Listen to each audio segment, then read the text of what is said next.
When I was growing up, I lived about 20 minutes away from Blue Mountain. I'm sure you're familiar with it. And being that close to some great skiing and snowboarding was a fantastic part of growing up. I would finish school, I would walk home as fast as I could and hope that the phone would ring. Because if the phone rang, that meant that I got to go skiing. My dad would call while still at work and he would say, all right, I'm going to be done work at 6 p.m. If you can collect our winter gear, our skiing equipment, if you can pack us a quick dinner, I'll get home, we'll load up the car, and we'll head up to Blue Mountain to do some skiing. I loved it. When you ski or snowboard, you spend a lot of time on a chairlift. And I actually quite enjoyed this because I got to do a lot of people watching. And when you do people watching, you see some pretty great things.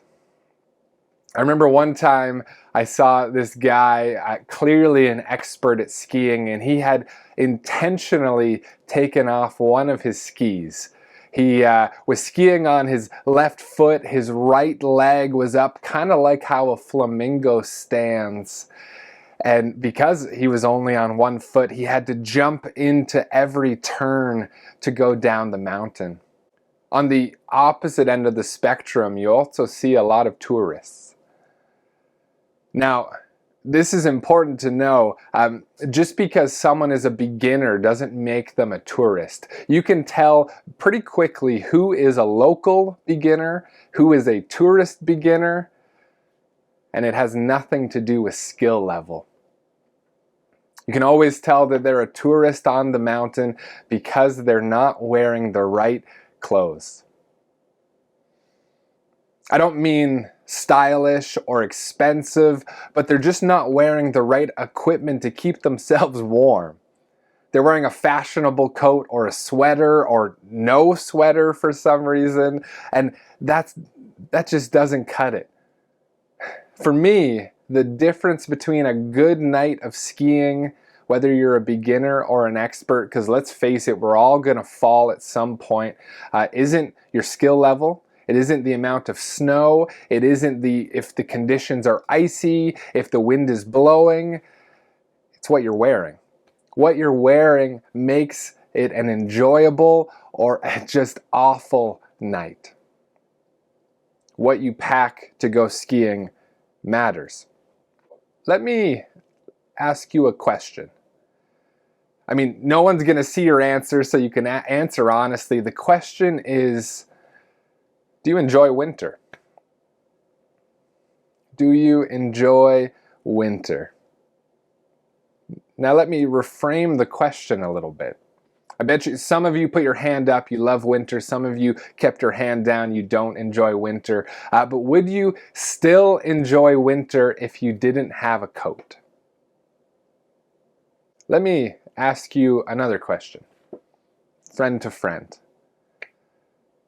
An honest question. How are you doing? Like really, how are you doing in this season? Maybe, do you want me to go first? Okay, I'll go first. I mean, if I'm being honest, I'm tired. It looks like winter outside my window. It feels like winter when I go out there. But in this season, winter doesn't just feel physical to me, it's also emotional. I feel tired. How are you doing? And one final question for you. What coat are you wearing? Now, I don't mean your actual coat, although that's going to be helpful. We're in the winter season. I mean, what spiritual coat is around you in these dark and snowy days? Are you wearing the right stuff to make it enjoyable? See, from Genesis all the way to Revelation and every book in between in the scriptures, I believe that there's a constant theme. Sometimes it's quiet, and other times it gets louder, but it's always there. And even today, I can hear the divine Spirit breathing this theme into my life. The message might sound a little different for you, but I think it's there. To my ears and my heart, it sounds like this. It sounds like the world doesn't have to look that way. There's hope. You can live like hope is already here. So often in my life, I hear the divine Spirit saying to me, you can live like hope is already here. And that's an encouragement I need to hear often.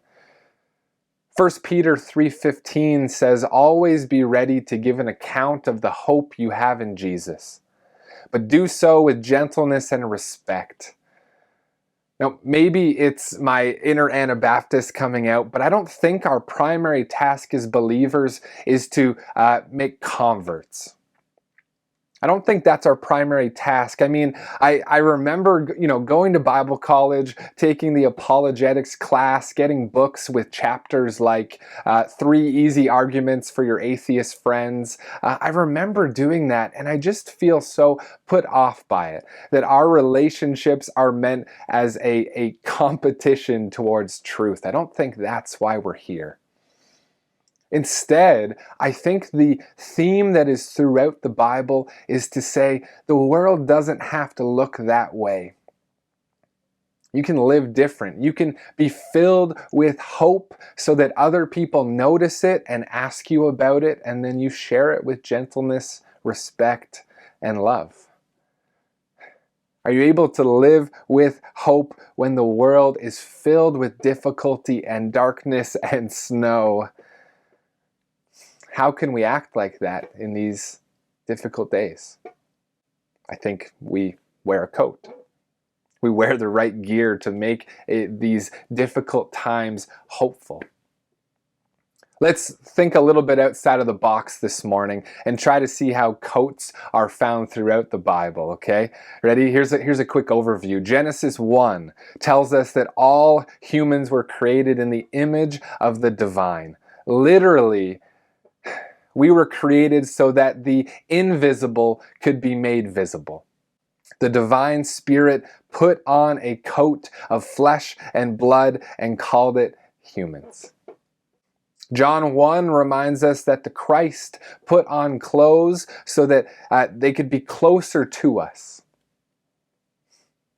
Christ might not have worn a winter coat 2,000 years ago, but I believe that the Christ will wear whatever it takes to be present with us.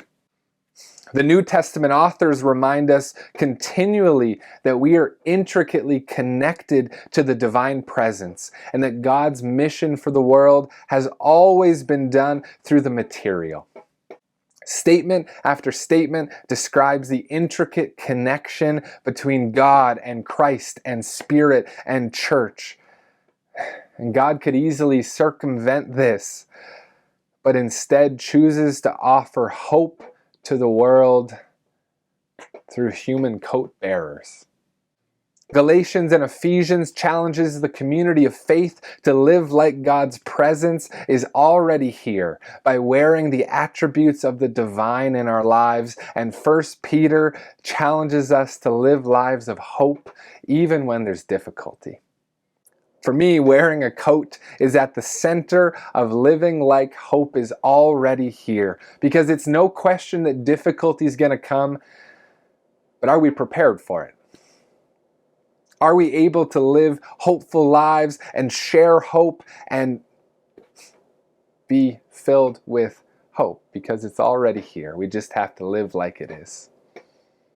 Let's zoom in a little bit, okay? 1 John 1 says, in the beginning was the Word, and the Word was with God, and the Word was God.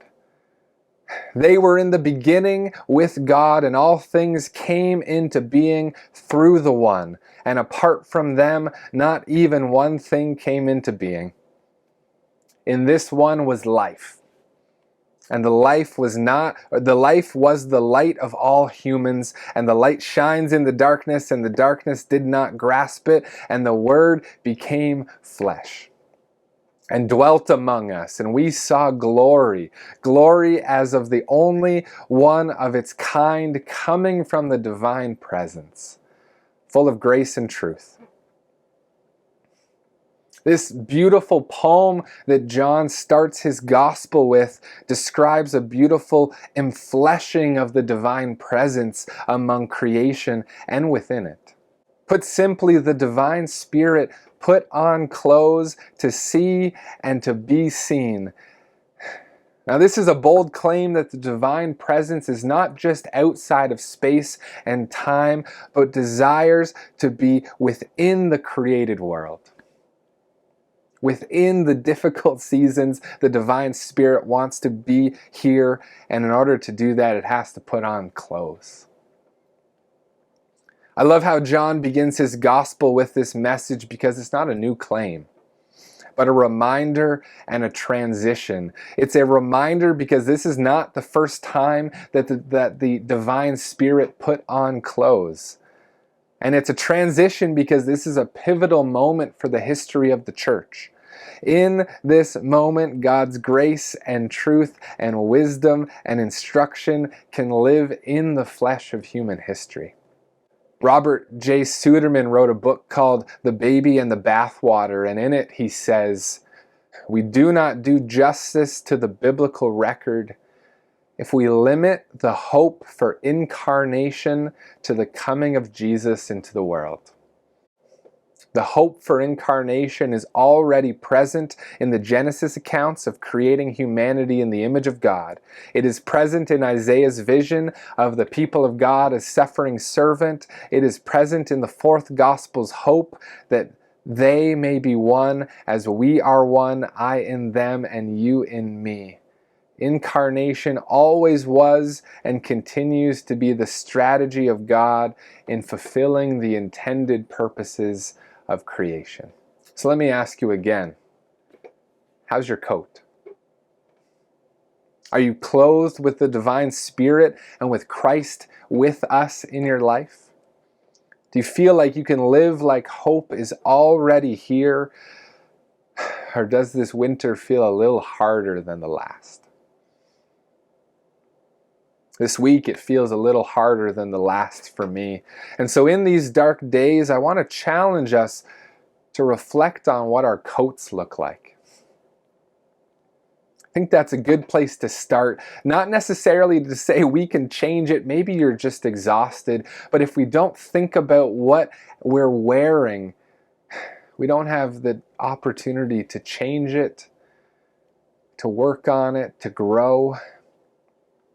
So let me ask you some questions, and we're going to finish our time off with a moment of quiet meditation together. Is your coat full of the materials necessary for you to find peace and enjoyment, contentment, or is your jacket missing the necessary stuffing to keep you warm? Is your coat large enough to add some extra layers of support like friends and family and community, or is it a little too tight for comfort? Here's a hard one to admit. Is your coat too small? Have you outgrown a coat that was once helpful for your life, but now it doesn't fit who you are today? Now let me be clear, I'm not saying that we can outgrow Christ. I'm not saying we can outgrow the divine Spirit's presence the same way that when we outgrow a coat, we don't just throw it away. We throw it away and we get a new one. What I'm saying is, do you have an outdated picture of Christ in your life that isn't providing you hope or warmth or peace or contentment or joy? Have you outgrown a coat that you thought was helpful but now is suffocating you? I mean, growing up, my coat of Christ was so filled with guilt. I thought that there was this angry God that I needed to constantly ask forgiveness to and do better and do more and be enough and constantly keep fighting. And I'm so glad that I outgrew that coat because it wasn't keeping me warm at all. I thought it was a warm coat, but really reflecting on it, I think it was a shell of a coat. And as soon as I threw that out and I grabbed a new coat of Christ incarnate in my life, I actually could feel some warmth again.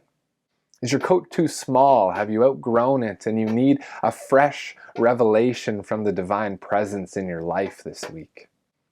Is your coat filled with the fruits of the Spirit, love, joy, peace, patience, kindness, goodness, faithfulness, gentleness, self-control? Is it filled with the nature of the Christ incarnate? Is it filled with the attributes of the divine? Are you able to sense peace?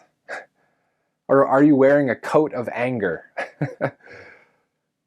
Is your coat filled with the stuffing of joy, or are you just feeling like I'm done with this? Does the coat you're wearing reflect God's desire to provide hope to you and through you, or is the coat just not cutting it? Now, is this coat important to you, but not so important that you refuse to be generous? This might be where this metaphor breaks down, but I think it's worth saying.